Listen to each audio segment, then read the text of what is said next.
දෙයට ඇතියට channel එකේ ඉන්න ඕනියකට මම යද්දි කීයද වෙලාව බලමුද? හෙලෝ!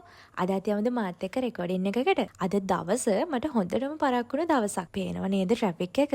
අද උදේ රෙකෝඩින් එකට මම මේ යන්නේ වෙනද ලොකේෂන් එකේ ඉඳන් නෙමෙයි. ඒ නිසා අද මගේ ටයිම් මැනේජ්මන්ට් එක ටිකක් අවුල් වුණා. මම හිතුවේ නෑ මෙච්චර ට්‍රැෆික් එකකට මාව මේ වෙලාවේ අහුවෙයි කියලා. වාහනේ ස්ටොප් කරලා එකම තැන ගොඩාක් වෙලාවක් හිටියා. කොහොම වුණත් 8:30 වෙද්දි මම channel එකේ ඉන්න තිබුණේ. හැබැයි 9:20යි මම තාමත් යන ගමන්. මම බලාපොරොත්තු වුණු හැබැයි මේ වෙලාවේ අකමැත්තෙන්ම හිටිය කෝල් එක මට ආවා. ඒ ප්‍රොඩියුසර්ගේ කෝල් එක. අනිත් ප්‍රසන්ටයි ප්‍රොඩක්ෂන් ක්‍රූ එකේ ඔක්කොම රෙඩි වෙලා ඉන්නේ මේ ඔයා එනකම් බලන් ඉන්නේ කියලා කියනකොට දැනෙන හැඟීම මොන වගේ ඇතිද? කොහොම වුණත් දුවගෙන ගියා ඉක්මනටම මේකප් රූම් එකට.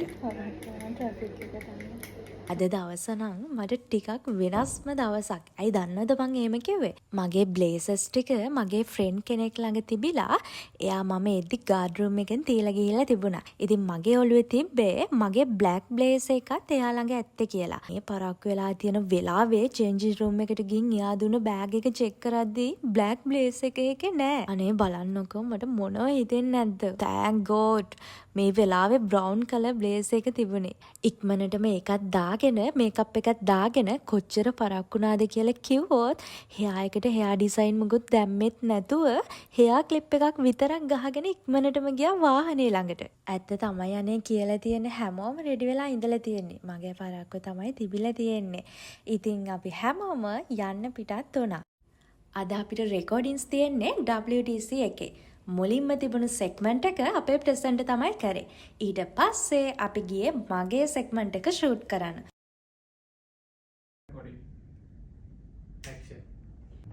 රටක ආර්ථික වර්ධනයට මෙන්ම ආයෝජකයන්ගේ මූල අනාගතය ශක්තිමත් කිරීමට ව්‍යාපාරික ලෝකයේ තුල හොඳම දෝදාන මට හිතෙන විදිහට කොළඹ කොටස් වෙළඳපොළ කෙරෙහිවත් මම කිව්වනේ අද දවස මට ටිකක් වෙනස් කියලා. බලන්නකෝ අනේ මම මේ මොනවද කියවන්නේ කියලා. හෙලෝ. අද අපි ඇවිල්ලා තියෙන්නේ කොළඹ ස්ටොක් මාකට් එකේ 29 වෙනි ෆ්ලෝර් එකේ තමයි ඔන්න දැන් අපි ඉන්නේ. ඉතින් ඔන්න බිස්නස් මැගසින් එකේ රෙකෝඩින්ස් කරන්න මේ වන විටත් ඔක්කොම රෙඩි වෙලා තියෙන්නේ නේද? ඔයා මොකද කියන්නේ? ඒක තමයි. ඉතින් ඔන්න ඔයාලට පුළුවන් අද රෑ 9ට ජාතික රූපවාහිනී බිස්නස් මැගසින් අපේ මේ ප්‍රෝග්‍රෑම් එක බලන්න. අපි දෙක එකතු වෙන බයි.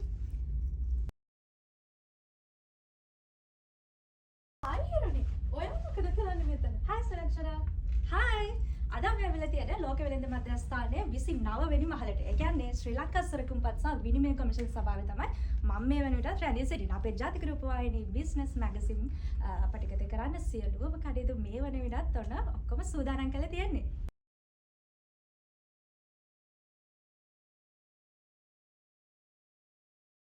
රෙකෝඩින්ස් ඉවර වෙලා අපි හැමෝම ආපහු ගියා channel එකට.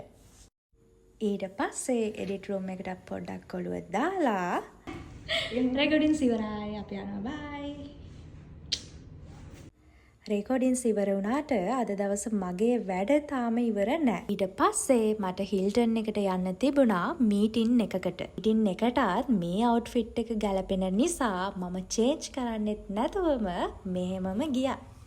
ඇතුලේ තව මීටින් එකක් යන නිසා ඒක ඉවර වෙනකන් මම ලොබි එකට වෙලා හිටියා.